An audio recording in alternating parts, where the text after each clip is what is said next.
ఇది half petticoat. Half పెట్టికోట్కి పొడవు 15, నెక్కి షోల్డర్కి 6, చంక డౌను 6.5.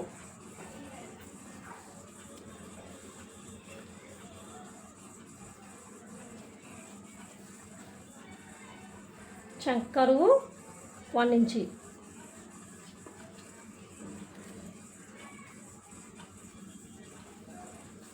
ఇప్పుడు నెక్కి షోల్డర్కి 6 తీసుకున్నాం కదా, 6లోంచి హాఫ్ 3 ఇంచెస్, నెక్కి 3 ఇంచెస్ తీసుకోవాలి. ఫ్రంట్ బ్యాక్ కూడా 6 తీసుకోవాలి.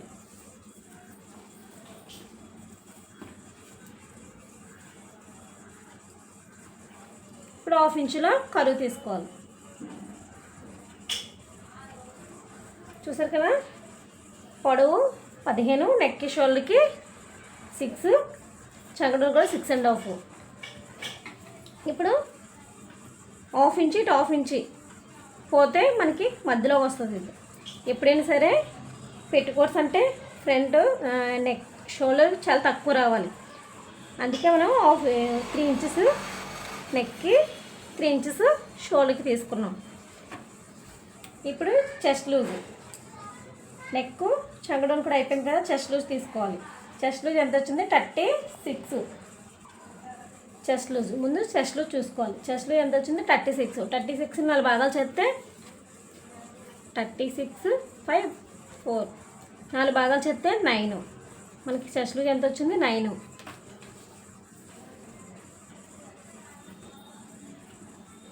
ఇలా 9 తీసుకొని 2 ఇంచ్ ఖర్చు. ఇప్పుడు కిందని మనకి అంత ఇక్కడ ఎంతవరకు ఉందో అంతవరకు లూజ్గానే పెట్టుకోవాలి, ఎందుకంటే ఇది పెట్టుకోదు కాబట్టి.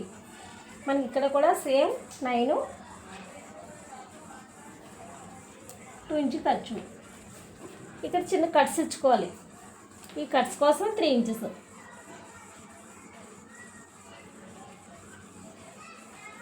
ఇలా 3 ఇంచెస్ కట్స్ తీసుకొని మనకి ఇక్కడ ఫోల్డింగ్కి హాఫ్ ఇంచ్ చాలు. మనం ఫోల్డింగ్ చేస్తాం కదా, అలాగా ఫోల్డింగ్కి హాఫ్ ఇంచ్ చాలు ఈ ఫోల్డింగ్కి.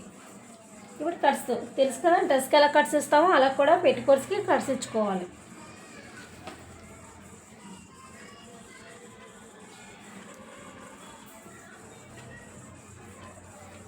వరకు వేసుకొని ఇది ఖర్చు,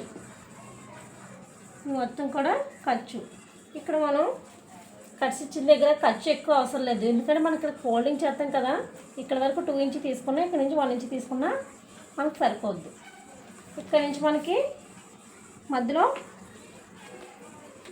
చూసుకొని సెంటర్ నుంచి ఒక హాఫ్ ఇంచ్ ఇలా చూసారు కదా, ఇక్కడ నుంచి ఒక హాఫ్ ఇంచ్ పైకి రావాలి. ఎందుకంటే ఇక్కడ మనం కుట్టిన తర్వాత షేప్ కరెక్ట్గా రావడానికి కింద సైడ్.